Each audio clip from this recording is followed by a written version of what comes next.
Welcome, Femboldeners, to another awesome episode. Amanda and I just met 5 minutes ago, and it was love at first sight. So you know this is bound to be a really great magical episode, as it always is. Amanda Kate is the author of Divine Messy Human, a spiritual guide to the prioritizing internal truth over external influence. A kinesiologist, a mentor, an archetypal life coach, a mother, and so much more. A recovering people pleaser and self-flagellator, she walks the path straddling the divine and the messy daily, always growing, developing, and learning new ways of being to, hopefully, one day, leave this earth better than she found it. Amanda Kate is also passionate about sharing her business skills with practitioners, business owners, and entrepreneurs. She draws on her experience in natural therapies, communications, and all the industries she's worked in to create a holistic success and wealth on all levels. A spiritual seeker and truth teller, her inner sage has an insatiable quest for knowledge, wisdom, and new ways of becoming. Welcome, Amanda. I'm so glad you're here today. I'd love to know, well, first and foremost, how you are today, who you are today, and I guess what's going on in your world today. Yeah, absolutely. Well, my day has literally just started. I'm at the opposite end of the day to you. So it is very early in the morning. So it's actually a nice time to be awake. Um, yeah, Amanda Kate, based in Melbourne, Australia. So that's down the southeast of Australia. So very close to the beach, which is lovely. So that's sort of where I spend most of my mornings. So as soon as I'm finished here, I'll be going walking my dog up there. So yeah, so that's where I'm at. And I'm doing well. Beautiful. As I was Mm. rereading your bio, I couldn't help but think, as a mom too, we tend to wear a lot of hats. And I was always somebody who was Mm. multi-passionate even before I became a mother. But I'm curious, before we dive into your whole story, how Mm. have you managed wearing so many hats? I think for me, it's been a learning curve, and I'm still in it of, yes, I have the intention of doing all these things, but I don't have a big enough plate. I was just having this conversation with my husband. I'm like, I wish my plate was just a little bit bigger so then I can do all the things I actually want to do. Oh, What's been that experience for yeah. you? I think I guess I haven't met a mum so far that it's not the experience for. Mm-hmm. I balancing. For a long while there, I was balancing study and a divorce and my raising my children and building a business. And even now, years down the track, there is still those elements of study. There's a new relationship. There's balancing that blended family. There's balancing the children. There's doing the working in the business and the working on the business. And as you know, working on the business doesn't make you money when you're an entrepreneur. Mm-hmm. That's just effectively donated time. So I think you're right.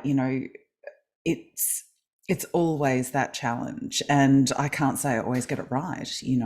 There are days that I'm just desperate to switch off, but you know having the type of business that I am, or that I have, it's something that I eat, sleep, breathe. It's my lifestyle as well Mm-hmm. as my job. And it does get to a stage where I'm like, I just need a break from all of this, because I literally do not switch off 24/7. I am on. And that gets really tiring. And it is why a lot of practitioners lead to burnout. Mm-hmm. And being cognizant of when you're heading towards that state is really, really important. So a few weeks ago, I noticed I was sort of heading down that path of never switching off, all of that sort of stuff. And I usually do try and turn my computer off on weekends, but at the same time, if something calls, it calls.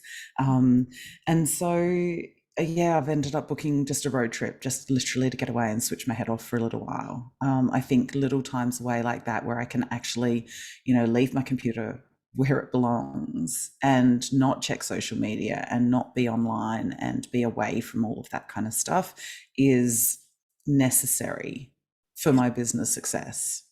100%. Yeah. Yeah. And are there other, I guess, are there other modalities that you do prophylactically or preventatively in order to, before you get to that point of burnout? Oh, always, always. I don't go more than sort of 4 or 5 weeks without a kinesiology session. I see an acupuncturist at the moment. I've been seeing a shamanic healer. I've actually got a hypnotherapy session on Tuesday. So I always have different practitioners. And, if I wake up and I'm not in the right frame of mind, when I'm too deep in my stuff to be able to see what's going on, I literally ask the universe to put a name in my head and I'll ring them and make an appointment. So I have that, I guess, emergency list of practitioners that I will call that I trust to work with, so that I can clear my stuff. Because if I'm not working on my stuff, I cannot help my clients. Yeah. I always have to be working and clearing. And I think that's also where, sometimes those feelings of exhaustion start coming in, is because you're constantly self-reflecting and working on where you're at and all of that sort of stuff. So it is a real juggle, and it is a real, management issue, so to speak. And then when it comes to the family, it's also, say, for example, recognizing when that resentment creeps in, resentment being part of the envy family. It's like, when am I coming in from a long day of work where, I may have only been paid for 2 or 3 hours, even though I've been working a 10-hour day. I come in and everybody's sitting on their computers and, in their rooms and having their downtime. And I'm literally in the door and I'm cooking dinner for 6 people or whatever it is. And so when I notice that resentment coming in, I then have to backtrack and go, okay, if I'm envious of their downtime, how have I not been looking after myself enough to honor that for me? Now, on those nights, I will often come in and basically I'll serve up dinner and be like, right, you guys are cleaning the kitchen, you're doing all the rest of it. I'll see you tomorrow morning. I'm going upstairs, I'm having a bath and reading a book. It's like that. I'm not fit for human consumption right now. Let's take me out of the picture. It's just that recognizing when I need to step back and when I need to step away. And I think the other thing that you mentioned about hats is really important, because, it's like we put on a, as soon as we wake up, we're in, mum, partner, for me, dog mum, all of these different roles you're already in when you're starting the day. And then I think what often happens is when we're switching roles, we're forgetting to take off the other hats. We're not having those moments. So we end up, the image of, 20 hats on your head by the end of the day.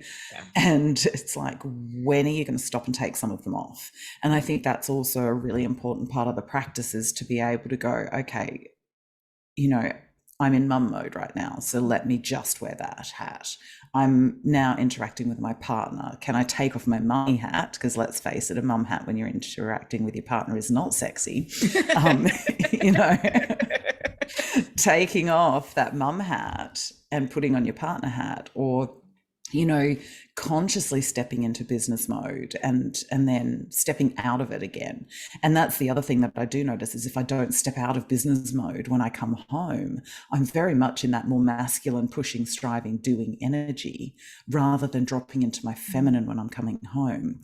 Now, if I take that time to drop into my feminine when I come home, it's like I'm in much better ease with my partner. We kind of go into flow together.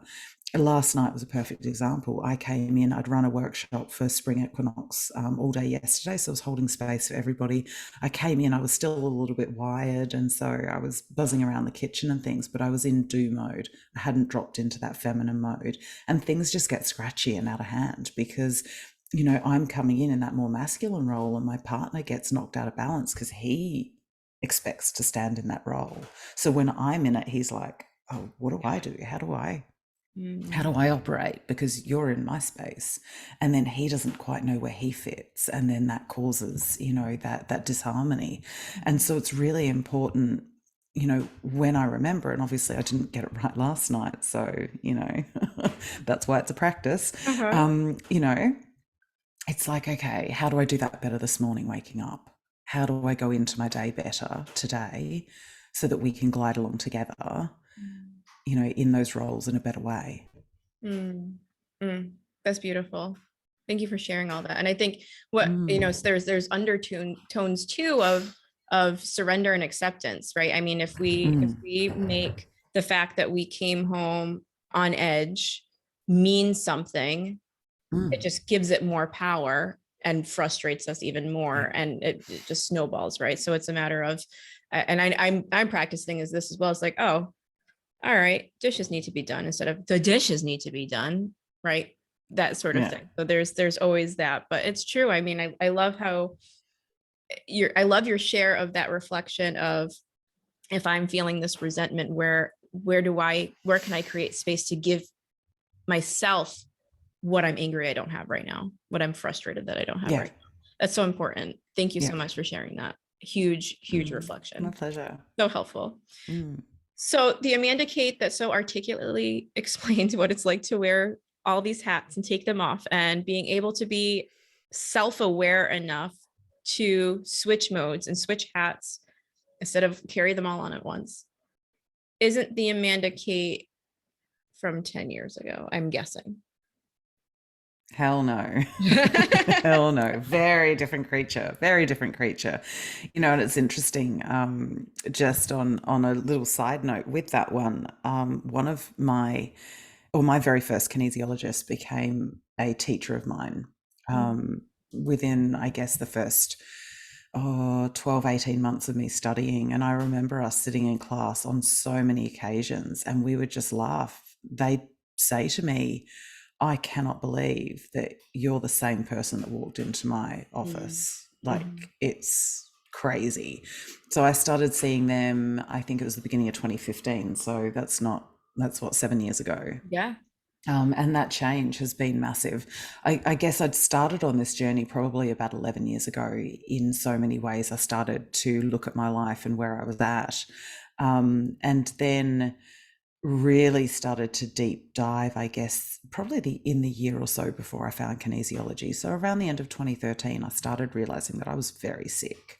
I was having 3-hour naps in the afternoon and was not coping at all.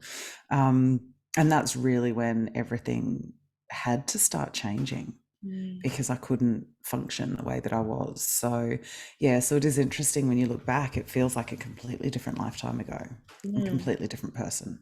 Yeah, absolutely. Mm. What was going on? Could you set the stage, I guess, of what 2013 Mm. looked like for you? What were you juggling? What was occurring in your situation? What wasn't in alignment? And how did you figure out that you weren't in alignment?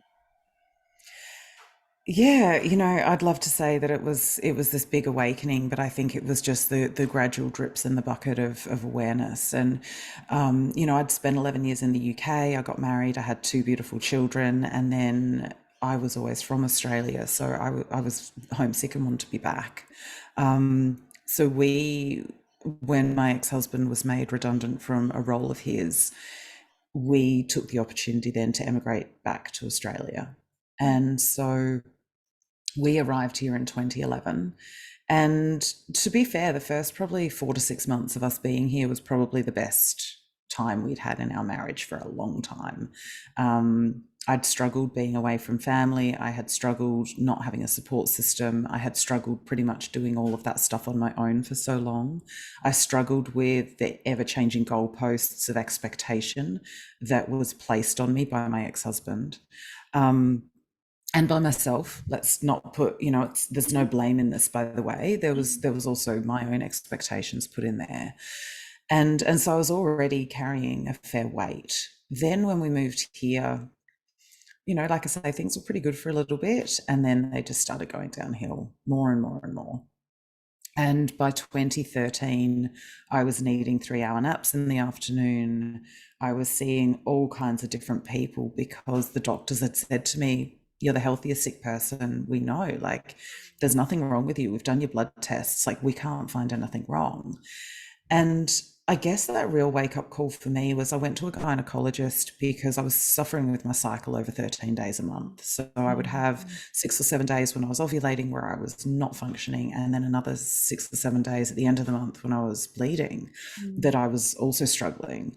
And he tried to put me on antidepressants, and I'm going, the problem is not I'm not depressed. I guess I am because of circumstance, but it just doesn't feel like that's the answer. So anyway, I filled the prescription like a good girl and took them for literally only a couple of days. And I'm like, this just doesn't feel right. And that's really what led me into natural therapies. I started seeing a naturopath and working with her. She got me off gluten, which was a big, I guess, change for me. I started seeing a Chinese doctor. I was seeing a chiropractor. I just started seeing these different natural therapies. And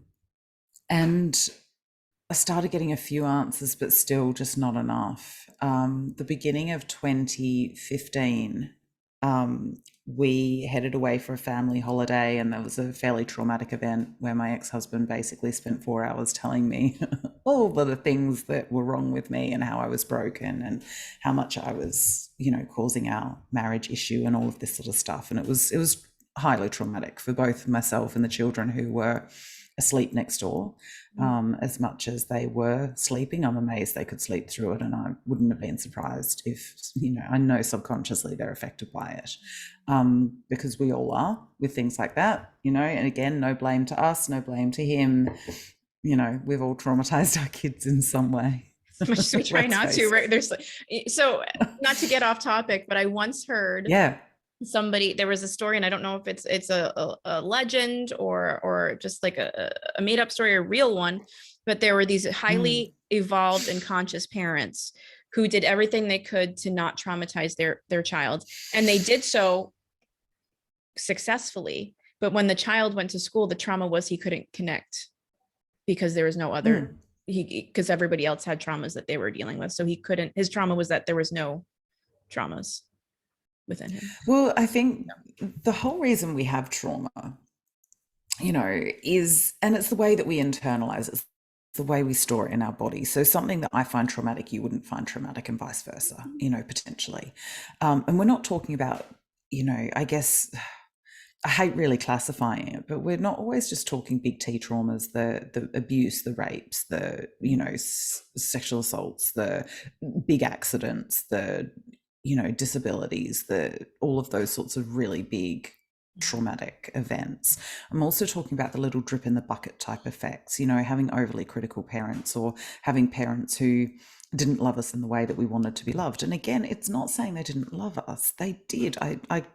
I think unless your parent is a sociopath or a psychopath, our parents love us the best way they can with the best tools they have available. And you know what? Even in those extreme cases, they're still doing the best they can with the tools they have. Right. They just, don't always have the most resourceful toolkit. And so, yes, it's fine. We have that understanding. But also, if you look into Dr. Gabor Mate's work and how some of those trauma bonds are created, we come into this world as part of that whole I am. We are pure love and peace and joy and happiness. We are pure God source spirit. We come into this world and we're in this, limited little meat suit that doesn't understand it's separate from everybody else. And we need to learn that we're separate. So our job is to make everything about us so that we can understand how we are individual in this world, in this existence, so that we know that we are not our mum or the doctor or our dad or the nurse in the room, or we have to understand that we are separate. And so, if you go to the Dr. Spock, teachings of how to parent, 50s, 60s, 70s, and even when I was raising my children in sort of the early 2000s, my kids were born 2005, 2007. Now, even then, there was this, baby whisperer in the UK who basically used a version of Dr. Spock's type work, where you feed on a schedule, you sleep on a schedule, everything's done on a schedule. Now, babies don't live on a schedule. We try and force them into it to make them more convenient to our life. Now, I went against all of my instincts when I was in that parenting mode. Now, leaving a child to cry for, lengths of time, that would have never happened back in our tribal kind of days. We would have had them, a lot of ancient cultures, their kids barely touched the floor until they were 2. They were constantly carried everywhere. They were held with them. They slept with them. Everything just happened in that way. And if you leave a baby to cry, it's going, my needs aren't important. I'm not worthy of connection. I'm not enough for my parents to love and look after and all of that sort of stuff. And it's great now that the science is catching up with what we've known for a long time in that trauma-informed somatic therapy world. Because I was learning this back when, I started studying in 2015, 2016. to do the work that I'm doing. And so this knowledge has been around for a long time, but it's like the science is only just starting to prove what we've already known. Mm-hmm.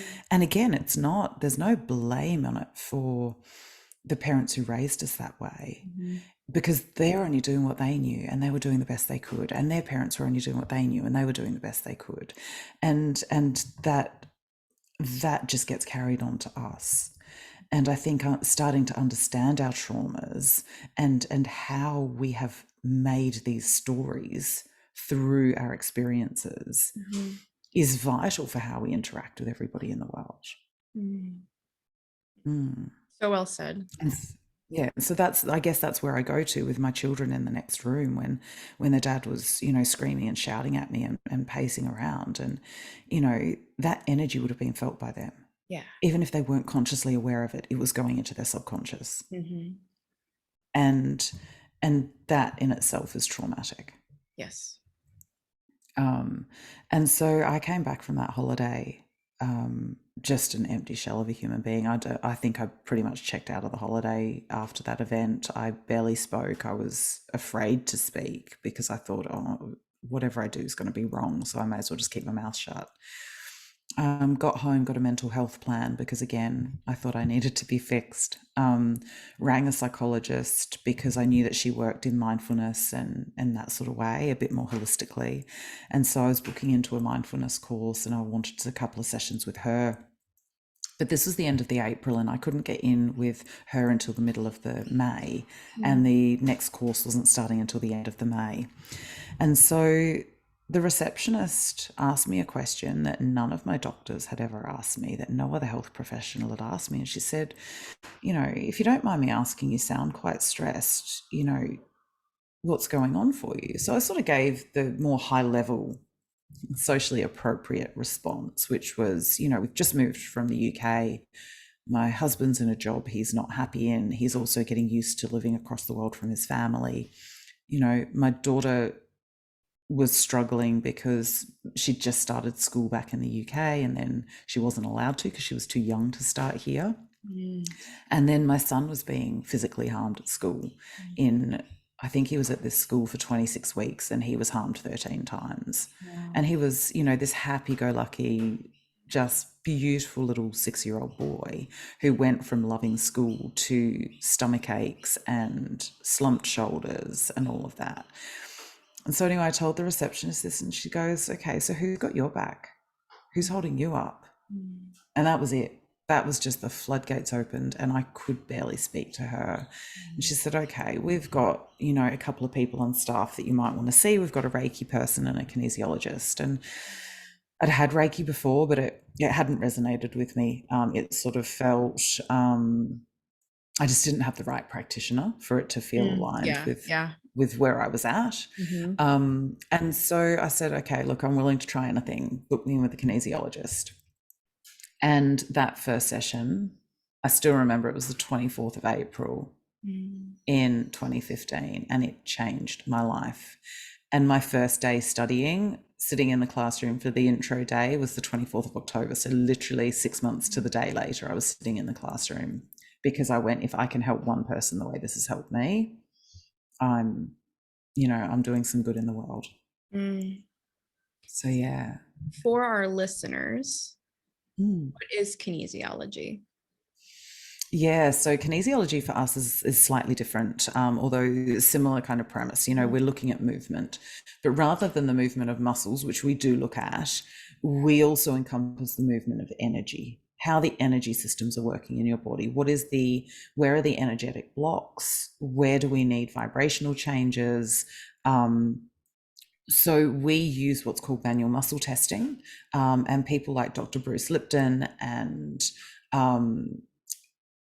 I've gone blank on a few of the other names, but a lot of Dr. David Hawkins, he was also a big proponent of it. So some of those, quite famous people have talked a lot about kinesiology or Psych K.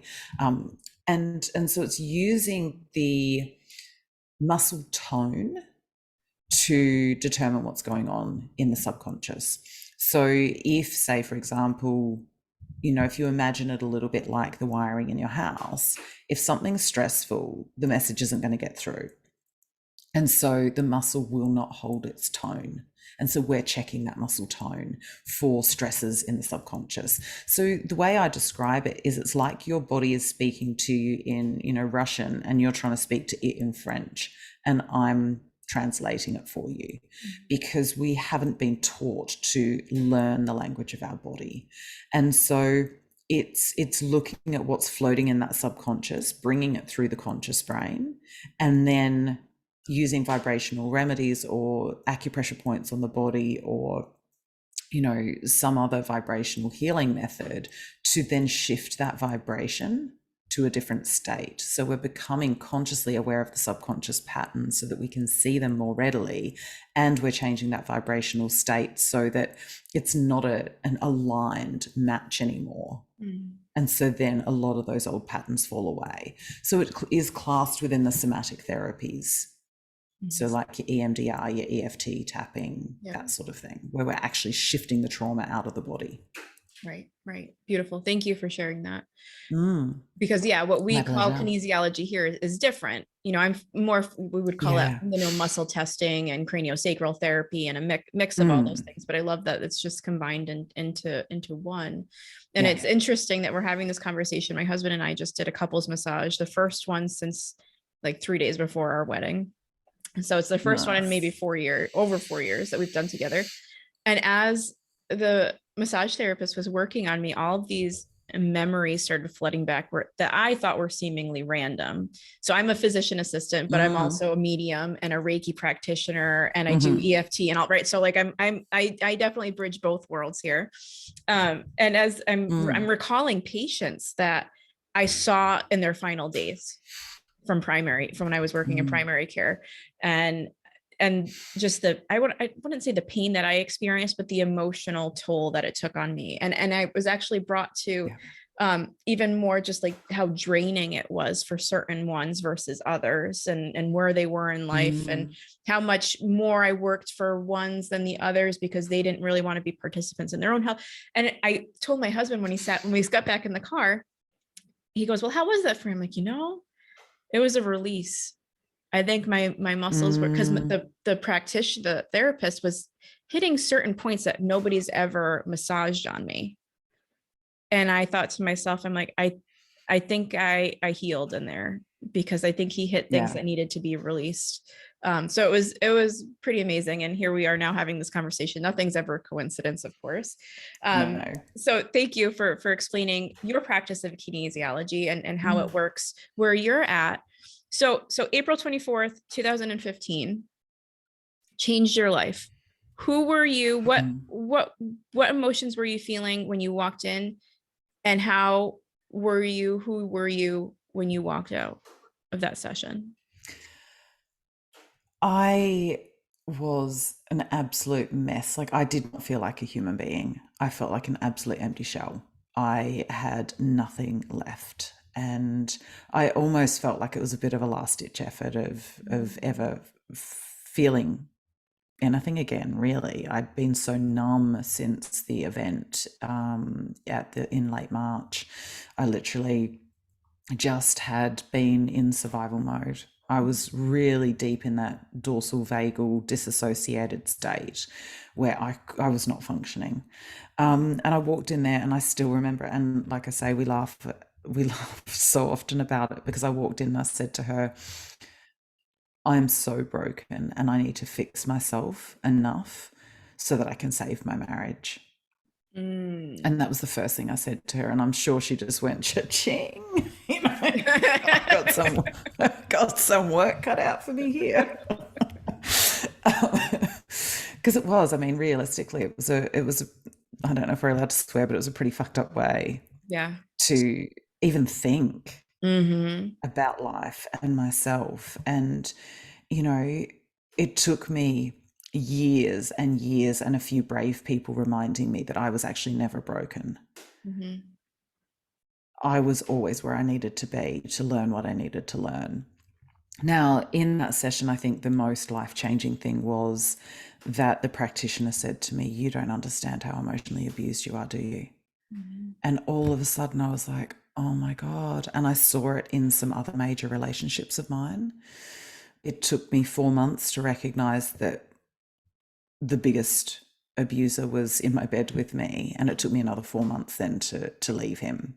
Mhm. Um, and it is interesting when you have children with somebody, because as much as you leave, you are never fully Right. disconnected, which also kind of sucks in so many ways, because I've even had messages only a couple of months ago that were pretty disgusting, and I'm like, oh my god, I'm still not free from this. But at the same time, I also deal with it in such a different way now. Like, I just don't engage, I don't give what he's looking for, and I just stop the conversations, and I'm like, I'm not even getting into that with you. Like, you can stay in your deluded headspace if you want to, but I'm not engaging. And so I do have those really strong boundaries now, but I do remember that session and just walking out feeling like there was a glimmer of hope somewhere. And I didn't know where that hope was, but it had felt like something had shifted and cracked through for me to be able to see a possibility of a future. Mm. And that was a really important place for me to get to. Mm. Mm. And then I guess it grew from there. Every session I just was learning so much more about myself, what got me to that stage, how I'd fallen into those traps, the trauma patterns from childhood that I guess reinforced those beliefs. And I'm not saying it was necessarily from my parents, but when you look at the church, you look at society, you look at the school, you look at your friends, you look at all of those different messages that you're getting from every different perspective. Those trauma patterns really did set me up for what I lived. And again, there's no blame in that. It just is the path that we walk. And it's fascinating. Then I guess I started bringing in different practitioners and starting down different routes, and 4 different practitioners ended up saying to me, you've got chronic fatigue. And again, that was another huge shift for me to go, oh my god, like, there actually is something going on, like there's an explanation for this. Now, giving it a name is great.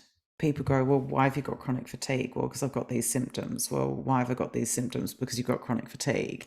This seems to be that sort of medical loop. Yeah. Why do I have diabetes? Because you've got this problem. Well, why do I have these problems? Because you've got diabetes. It can be those same loops. Whereas kinesiology and some of the other modalities I was seeing was interested kind of in the symptoms and the diagnosis, so to speak, but they were more interested in why it was there, what caused it, what was that seed that was planted that grew into that. And that's what really lit me up, because all of a sudden I could see how all of those past traumas I had stored in my body were creating some of those systems to start shutting down and operating suboptimally. And that was that real gold for me, because then I could understand why I was in that situation, what had caused it, rather than just, well, you've got this because you've got these symptoms, or you've got these symptoms because I've got this disease, and going around in that circle loop. I was able to break out of that loop and really look at what was sitting underneath. Right. Yeah. In essence, that why empowered you to move from the victim of life, like life just happens, this is what we Yeah. deal with, to observer of, oh, this is why. And that prompts you to go even further into being able to be a participant in your own life. Right. Yeah. Yeah. Absolutely. And to take control, Yeah. to be Yes. able to make more choices about what I was letting in, about who I was spending time with, about where my energy was going, about why it was going there, all of that sort of stuff. I was able to become more empowered with my own health, to find, to walk away from practitioners who no longer served me and walk towards practitioners who were better suited because of, my changes. And not being afraid to ask questions of them to see if we're still the right fit or whatever it is. And that was really important as well. I look at it now, and even some of the clients that come to me, they just, oh yeah, I was referred to you. Now I'm more than happy to take a phone call from a few people and go, look, let's talk about how I can help and what I can do, what I can offer. But people often spend less time researching and finding out about those who are going to help them with their mental health, their emotional health, their spiritual health, than they are when they're, looking for a new car or a new pair of shoes. And for me, that is crazy. And people will go out and say, buy the newest iPhone or whatever. And then they complain about spending money on their health. And it mind boggles me often, because my biggest priority has not been the stuff. I'm still buying the cheaper clothes. I'm still buying, the bare minimum of stuff, because my priority is my health. Right. Because without my health, I have nothing. Without my vitality, I'm not living my best life. So having stuff isn't going to do anything for me. And that has been one of the big changes as well, is that shifting of priorities of what's important to me. Yeah. I know too, as well, in the States here, there's such a sense of disempowerment within the medical system. I mean, even you had mentioned we're not making choices regarding the practitioners we're choosing. We're forced here, to choose what our insurance will cover, right? Or you pay out of pocket. And you're right, there's so much to be said about society valuing things and materials and such, and you've got to keep up with the Joneses. We I don't know if you're familiar with that phrase.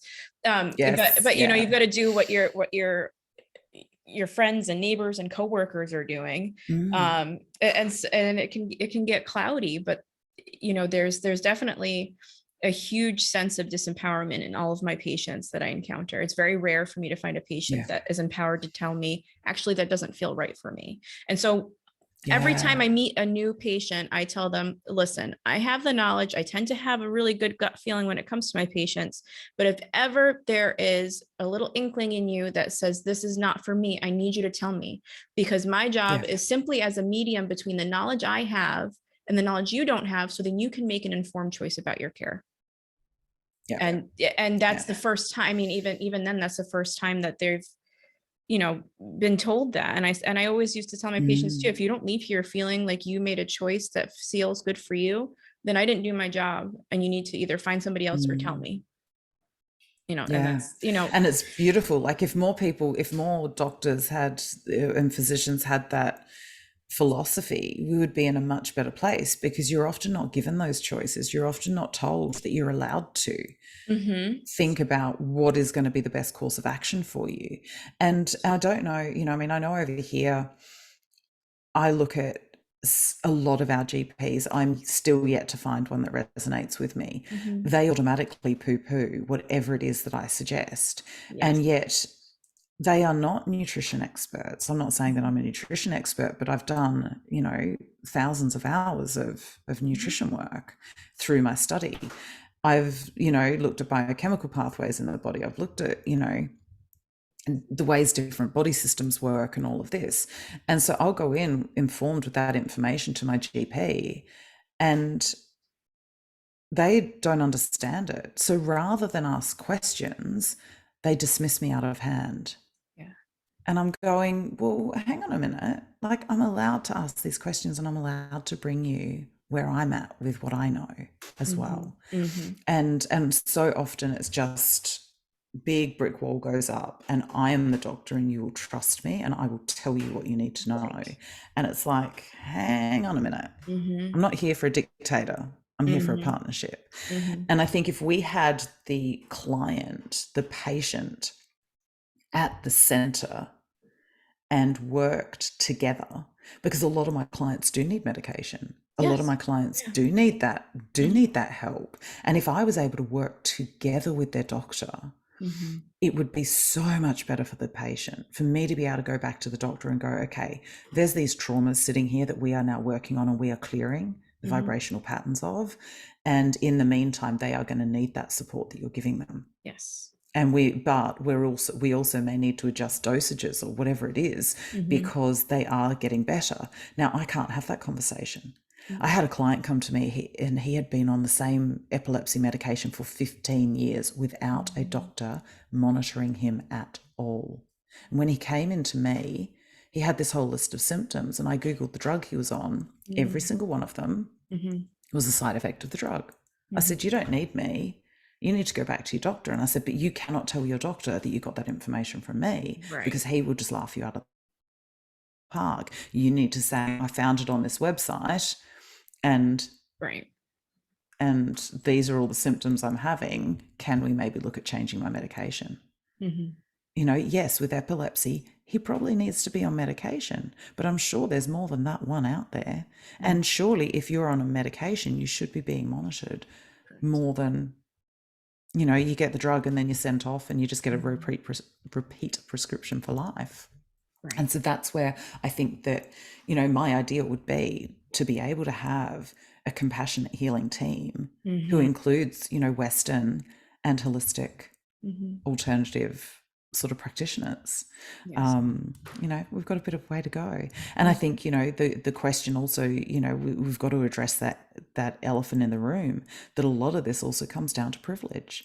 You know, people in poorer, lower class places have less access to, you know, they can't always afford the insurances, they can't always afford the doctor's visits, they can't always afford the complementary therapies, you know, and I can't afford to do pro bono yet. You know, if I could, I'd be doing a certain percentage of my practice, and eventually that's where I want to get to, is where I can do, you know, 2-3 sessions a week for people who are in those categories. But until my business becomes financially viable, so I can live comfortably and not be on, you know, on the that sort of, you know, hand to mouth type existence, then that changes.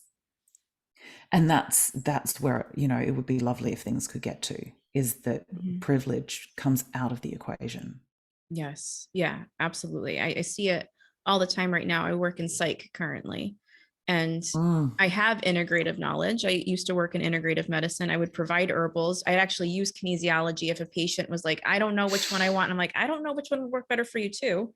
And that's how we would find out, you know, and then of course they were always like, I knew it. I said, then why didn't you say it before? Right? But they just didn't want to be wrong. But it's true. These patients, you know, they come to me overly medicated, but all they can afford is medication. And they do need some medication, or, and this is, I just went to an integrative conference a couple weekends ago, and it was so great to be with all these like-minded individuals. And I learned that in the United States, Medicare now covers acupuncture for chronic back pain. But I was like all excited about this, because I'm thinking like of all the patients that could be off their opioids, and then I can help them with their anxiety because their pain's gone. But the acupuncturist who performs that must also be a licensed healthcare provider, such as a doctor, a nurse practitioner, or a physician assistant. And that healthcare provider has to have a master's in acupuncture in order for them to cover it. So that's like maybe 1,000 people in the United States.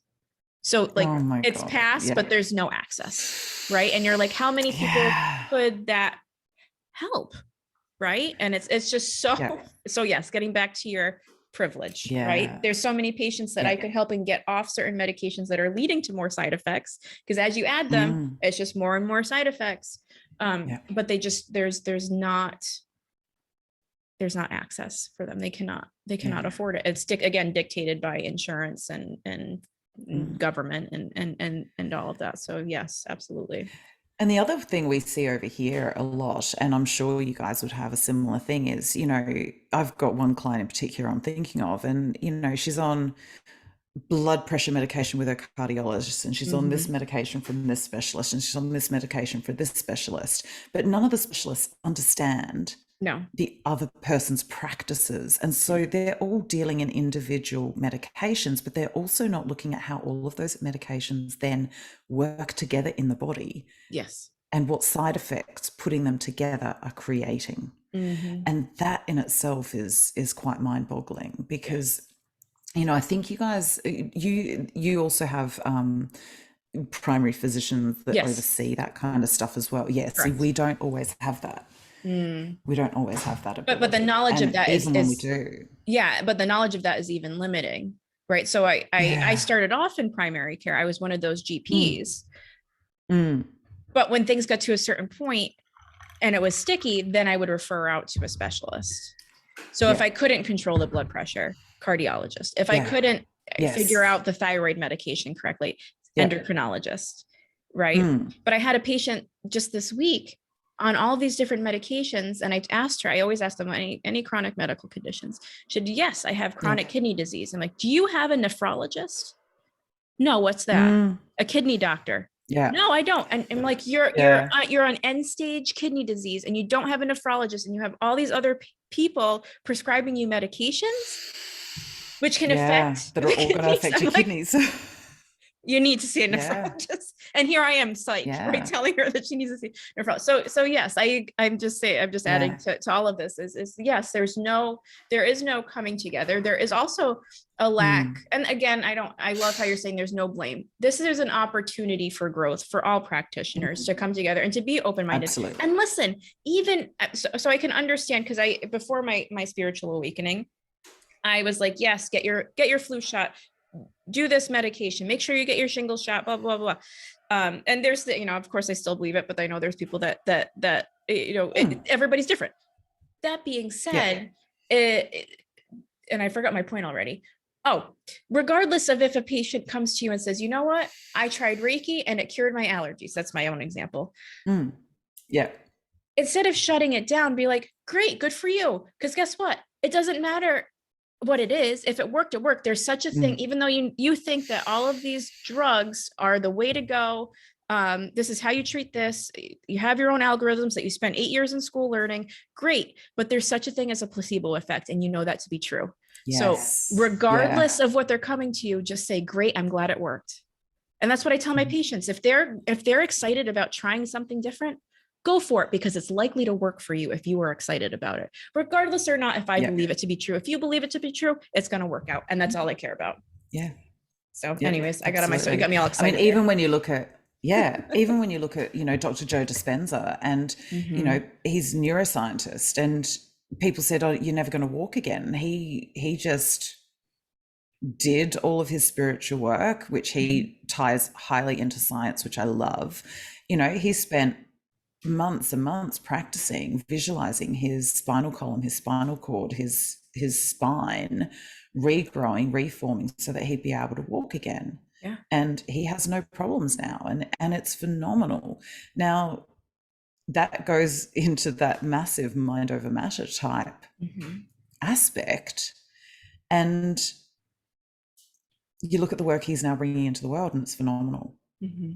The doctors who were treating him would have been like, you got to be kidding me. Right. Right. Right. And Yeah, how powerful would that mind over matter be if we were in a society that valued the empowering part of the yeah, patient provider interaction? Right. Because mm, yes, those absolutely. people exist, just like Dr. Joe Dispenza said, nope, I'm gonna walk. Actually, here's a great example. I was told by 3 different dentists that I needed a root canal.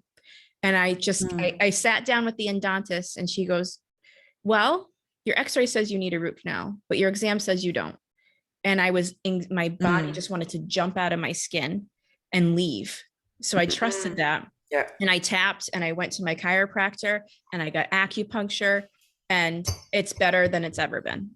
And I probably don't need yeah, a root canal amazing. anymore. Right. So, and there's always that little part of me that's like, oh, well, maybe it's true when it's decaying as we're speaking. And then I have to tell myself, no, you believe this to be true. This is how it works. Mm, But yeah, if that just, again, it goes back to this inner authority that we've been taught to give to providers. And I mean, it's not mm, only just them, it's everywhere. Our government, yeah, authority members, like, yeah, here, you know better than me. absolutely. And we lose our Yep, self-trust.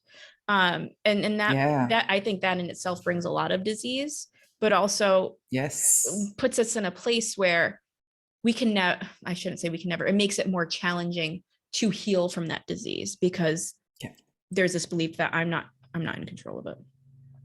Yeah, absolutely. And I think that is hugely true. You know, you think about anything that happens to you when you're a child, you know, you defer to your parents, you defer to the teacher, you defer to the doctor, and you are told that they are the professionals who tell you what you need. And yes, you know, there is some of that needed, especially when you're a child, because you don't know better. However, that's the messaging that we get. And then we see it carried through into adulthood rather than having this separation. And again, I don't know how it would work to be able to turn it more and more internal until you're doing, you know, the breakdown and rebuild that I did, you know, or that I see in my clients. And that often becomes that time where we're like, hang on a minute, the whole way I've been set up doesn't work for me. And it's not to say that, you know, it could have been done any better, because I still don't know how we can get, you know, raise those healthy, you know, connected children who trust themselves and then know when to defer to other people. Yes. You know, I still practice it with myself. You know, there's a lot of things that I can balance in myself, but then there's also a lot of things that I know my ego and personality are going to get in the way of. And I'm still going to try and delude myself into believing that it's true and not recognizing that that's actually a structure that I need to dismantle so that I can move forward in a different way. And that's where I need to employ people from other modalities, or for, you know, other kinesiologists or coaches or whatever, who can help me see different perspectives on where I'm at to pull me out of that closeness. And so it is, I think it's that lifelong work of rebuilding that inner trust when we're, you know, once we come to the realization that we are deferring all of our authority outwards. And I think you also, I don't think you realize you said this, but you're also picked up on something that I find extremely important too, is there's not just one modality that trumps all the rest. It's almost, you know, there's not one food source that trumps all the rest. You need a little bit of everything, and finding, like you said earlier, what resonates with you too, because we all are on different frequencies with all different experiences and situations, and what might work for one person doesn't mean it works for another. And that's something I'm cognizant of too. Just because I cured my allergies with Reiki and I cured my root canal with the tapping doesn't mean that's going to work for the next person that tells me they have similar symptoms.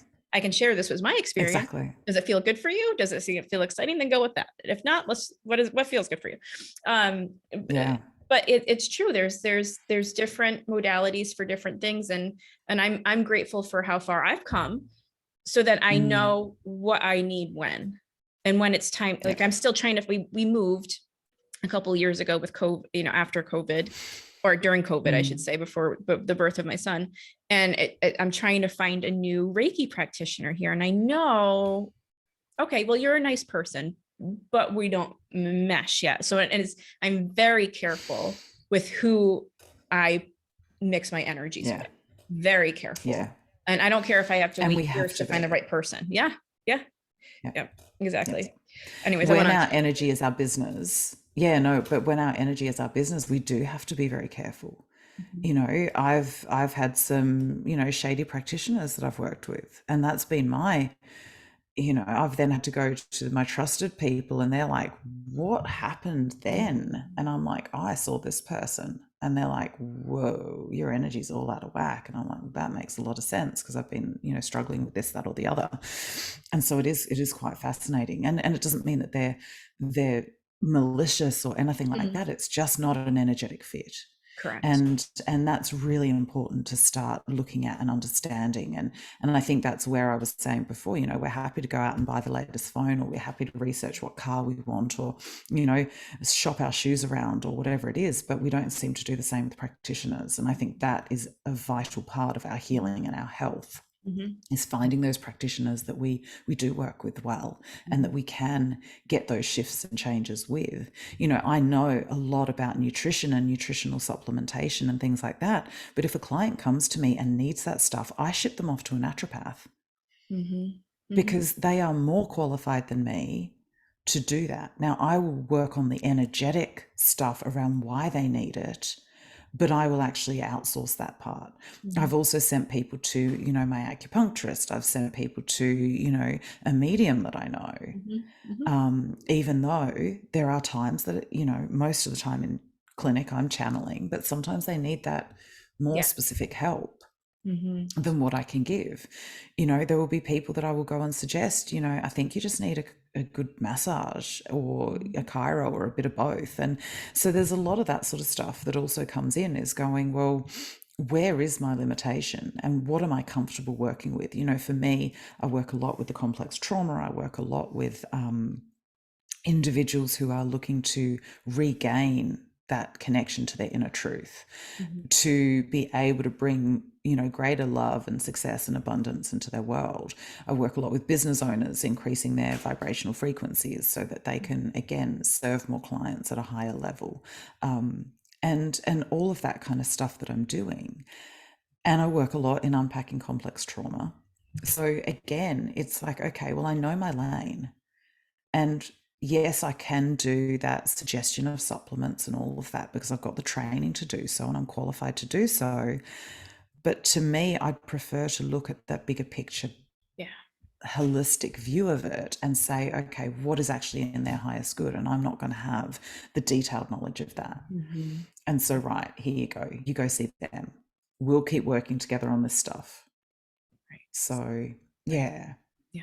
Yeah. That's beautiful. And that's something I think all practitioners face, no matter what their scope of practice is, right? It's Mm. just, I mean, great example are the patients that I have that can't afford the herbs that I think would help them.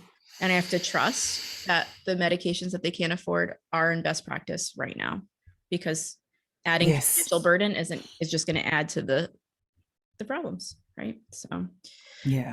and I think 100%. Absolutely. and the other thing that kind of came into my awareness as you were speaking is I think it's also, as practitioners, not only who we work with as clients, but if you're working at within a group, making conscious choices rather than just jumping to one job to another, and to who you're working with, the energies of those Mm. individuals as well, right? I'm very fortunate Mm. right now to have a supervising physician who's like, teach me what tapping is like. We need more Yep. modalities for our patients other than what we know, and has asked me to Mm. speak to the whole Yep. company and provide that knowledge. So I think we're Mm. moving into that, and as we create more self-awareness for us, we're making more self-awareness and giving permission for our children to do the same. And we're getting there. It's just hard, I think, as conscious individuals to like not have everything where we want it just yet, right? We just visualize this Yeah. peaceful earth and we know it's coming, but it's like, that can't happen now. um Yep. what we didn't talk about, and I'm curious if you could take us through what a session of kinesiology looks like. I know how I quote unquote practiced it. It just really just muscle Mm. testing in my practice. Mm. But what does it look like to take it a step further in a session?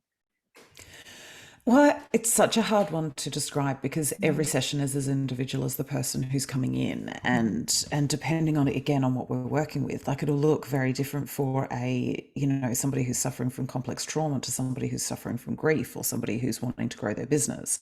So again, it really depends. I have sessions where it ends up almost being a conversation and almost like a psychology consultation where we're just having Mhm. a discussion about what's going on, and they don't even hop on the table. There Mhm. are other times that, we end up in more of a coaching style session again, where they don't hop up on the table, or we do some coaching and then I get them up on the table. So it really depends. But in a more traditional kinesiology session, we have that initial discussion. So the first session, often we can spend up to 45 minutes talking about their past and their history. Mhm. And that can challenge some people because they're like, I want to get on the table and actually get some work happening. Yeah. And that's great. But if I don't understand your full history, then, we can come into some problems. Mhm.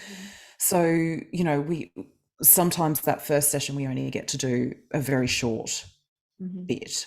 But then obviously the next session, I try and get them up much, much sooner. So we still have a discussion about what's going on. We then, depending on what we're working on, we may set a specific goal and then we'll get them up on the table work through what is stopping them achieving that goal. So we will then test up what emotions are sitting there and, what other things we need to know. So the type of kinesiology I work with has what's called finger mode. So it's like our finger is an index system, our fingers. And so I will work through all the different finger modes and see which ones are relevant to the issue that we're working with, and looking at which parts of the body then are affected, where the blockages are held, when it started. So we will often look at the causal time of, when this started. And I'll go to somebody, okay, what was happening when you were 3? And they go, oh, we moved house or whatever it is. Oh, okay, so how does that and the feelings you were feeling then relate to now? And they'll be like, oh, because I'm feeling a little bit displaced, or I'm, not feeling very stable or secure, whatever it is. Or when I went through that move, I remember, feeling this. Okay, so how's that relevant to now? Because those past things are informing how we are acting and reacting now. And so when we're wanting to change the behaviors, we're looking at what emotions and thoughts are sitting behind those behaviors, when they started, where it's being held, and then we can vibrationally shift that. And so then, like I said, my resentment hasn't stopped because I've been doing this work for so long, but I'm so much better at catching it. I catch it quicker. I don't fall into that same spiral. So as much as I still have that, it's not necessarily informed by the past. It's not because of the resentment I felt as a child or anything like that. I know that it's, okay, this is because I haven't looked after myself enough, or whatever it is. It's the same way that, we talk about clearing, anger or sadness or whatever it is. It doesn't mean you're never going to feel it again. It just means that you're going to recognize it. You're going to understand why it's there. And then you're going to be able to choose a response rather than go into these reactionary patterns that did serve you at some point, that were necessary for you to have at some point. You needed those to survive. And that makes a huge difference when we start to understand, all of my shitty behaviors in the past at one stage kept me safe, kept me healthy, and kept me alive so that I could live to adulthood. Now, when I go into a reactionary pattern, most often we're going into a reactionary pattern that is formed before the age of 2. Now, that is, I use the analogy there of it's like going, and instead of using our big power tools to do big adult jobs, we're going back and we're getting, our little Fisher-Price toolkit. I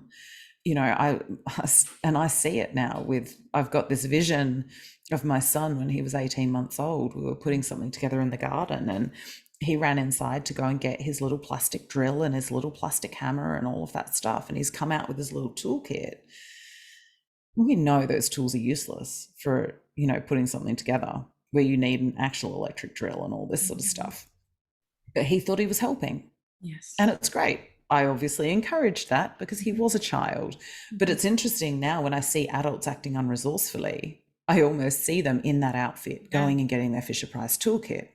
Because what it helps me do is empathize. They are doing the best they can. They truly believe that they are helping, that they are acting in their highest good. And I have to accept that and be compassionate for that, because they're the only tools they can access right now. And to be fair, if I handed them a power tool at that point, who knows what damage they could do for themselves, because they're not in a resourceful space to be able to employ it. And so there also needs to be that trauma clearing so that we can get them to a space where they can hold those tools carefully, and that they know when to use them and when to employ them and how to employ them for their highest good. That's such an applicable metaphor. And I got all excited because that's something that I used to teach my clients too. Not so much as deep as you went, but listen, if you're struggling with your partner, it's probably because they're acting out of their inner child. So see them as that, and then that'll give you the space to not be reactive. Yeah, reactive. So I love that. That's also the way you see things, but also, and I love the little Fisher-Price toolkit It's funny. So my son is 22 months. He will be 22 months this week, and he knows his tools don't work. So he's got his Yeah. own little Fisher Price thing, and he'll try to dig up, and then he'll just throw it Yeah. and grab my husband's spade and just start using that instead. Yeah. Uh, Yeah. but it's true, and I love that metaphor. Thank you for sharing that. That's awesome. Yeah. It's my pleasure. I know there's certain aspects of kinesiology that people can do for themselves, right? There's definitely reasons to seek a professional. What things could people try and see and explore what it looks like for themselves? And is this something that could be done virtually too? Yeah, look, I do. I guess the pandemic changed that. So previously, we were not allowed to call it kinesiology if we did it online because we're not physically touching them and manual muscle testing. Now, I work slightly different from some kinesiologists. So some kinesiologists will surrogate your energy. So they will take on your energy and read it from themselves. I personally use more of my I guess the mediumship stuff that I'd learned, or the psychic and mediumship stuff that I'd learned. So the way I look at it is I am tuning into your radio station. So I am effectively getting my auric field. And even when we're having this conversation, you know, I'm tuned into your own unique radio station. I've taken my energetic field and it's like I've thrown a blanket over you and your field, so that I'm reading your field as a separate entity to mine. And then I can muscle test on myself to read what's contained within that field. So that's my way of working it. And so I will then muscle test. And again, a lot more of it online becomes the talking. But the beauty of it is that you get to do your own corrections and techniques. So if you've got to rub acupressure points, or if you've got to, you know, run meridians or whatever it is, I will then give you the instructions on how to do that and where to rub and all of that kind of thing. If I need essential oils or vibrational remedies, I will smell them, I will take them, but effectively pass that vibration on through that field and through that, you know, radio station frequency to you, so that you're still receiving the benefits of it. And then, you know, we talk about the resonance of it. So it does work beautifully online, and some people prefer it. I've got a client who's in like a neighboring suburb who does online sessions because they like then being in their own space afterwards and being able to, you know, chill out, grab a cup of tea, whatever it is, without having to then hop in the car and drive and concentrate and, you know, almost break that sacred connection. So they're then able to, I guess, feel it into the day a little bit more, which I think is lovely. So yeah, so I guess it works a little bit in that way. And, you know, in terms of stuff that people can do at home, there are different things that they can do. I guess for the people who are listening rather than watching, it might be a little bit tricky to take people through things. But one of the ones that, you know, we can do is stand firmly on both of our feet and think of something that we love. And our body tends to move forward because we move towards, it's like a preference. I have a preference for that. So my body will move towards. So if we're thinking about something we love, we've got a preference for it. If we think of something that we dislike quite strongly, you know, my partner, Brussels sprouts, you know, cauliflower, you know, he will think of that and his body will move backwards. You know, if I think of, you know, people who, you know, aren't energetically aligned for me, I will move backwards. And so in doing that, when you're standing on your 2 feet, you get a preference of, you know, this feels good, this doesn't feel good. So you can use it as a general yes, no. Now, it's not an oracle, so we're not predicting the future or anything like that. And I think the answer is only ever as good as the question that we're asking. You know, again, if you put, say, an apple and an orange, one in each hand, and you asked your body what was in your highest good, your body would move towards which fruit, you know. So if there was an apple in your left hand, your body would move towards the left. If it needed more of, if the apple was more beneficial for you, or if the orange was more beneficial, it would move towards the right if it was in the right hand. And so you can use it for things like that.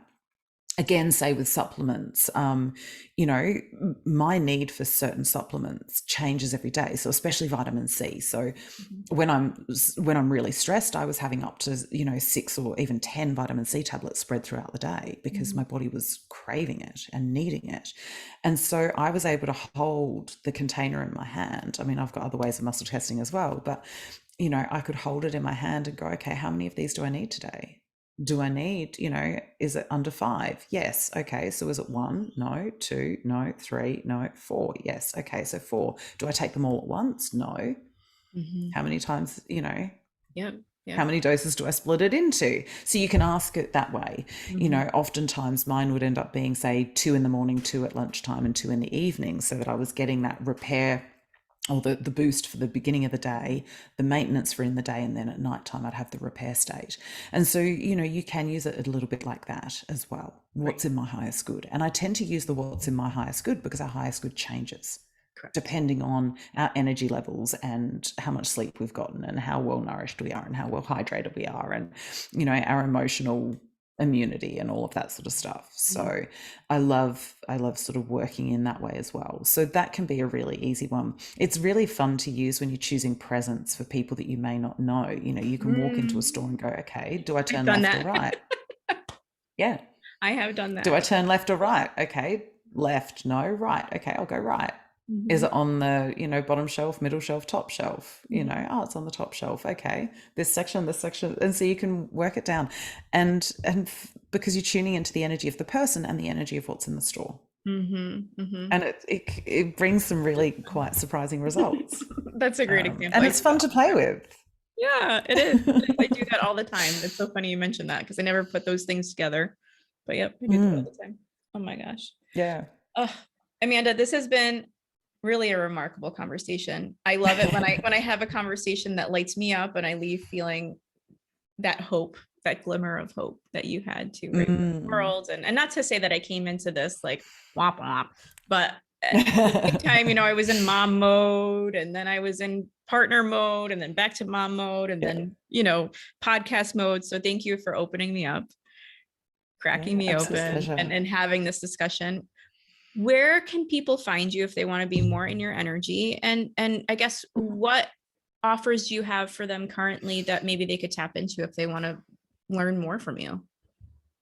Yeah, absolutely. Look, I've been on a number of podcasts, so I am setting up sort of both Spotify and YouTube playlists so that people can Oh, obviously find the previous works that I've done I and didn't even obviously think of find that. the hosts who've hosted me. I've never even thought about putting a playlist together for all that. That is incredibly brilliant. I've never heard that before Yeah, either. there you go. Kudos. That's great. I'm also at www.amandakate.com.au. So that's probably the easiest way to find me. It has my certainly my Facebook and my Instagram links on there. At Facebook, I'm Amanda Kate Transformation. Instagram is Amanda___ Kate. I'm on TikTok at Divinely Messy, although I'm only new on that and just playing around and having fun. I do have a YouTube channel, but I'm pretty inconsistent there. And I'm on LinkedIn at Amanda-Kate. So on pretty much all of the socials. Wow. I probably need to pick one and do it well rather than Mm, splatter things good, around. good. I don't And have I any of also them write wrong. on Medium. Yeah. Thank So you so yeah, much. Awesome. And this book that my you have absolute out, pleasure. where Yes. can people Oh, find this yes. beautiful book? So my book is Divine Messy Human, and I know it is on Kindle books. I know Barnes and Noble carry the physical copy, and I believe Amazon carry the physical copy as well. So I think Barnes and Noble might only be online, of course, not in actual bricks and mortar stores. And you can get it through my website. But I'm guessing if you guys needed it in the States, especially, it'd be easier to grab a Kindle copy or to order it from one of the online services over there. That's so wonderful. Awesome. Thank you Yeah. so much, Amanda. It was great to meet you, learn Thank you from you, so much grow for with you. having me. It's been a pleasure.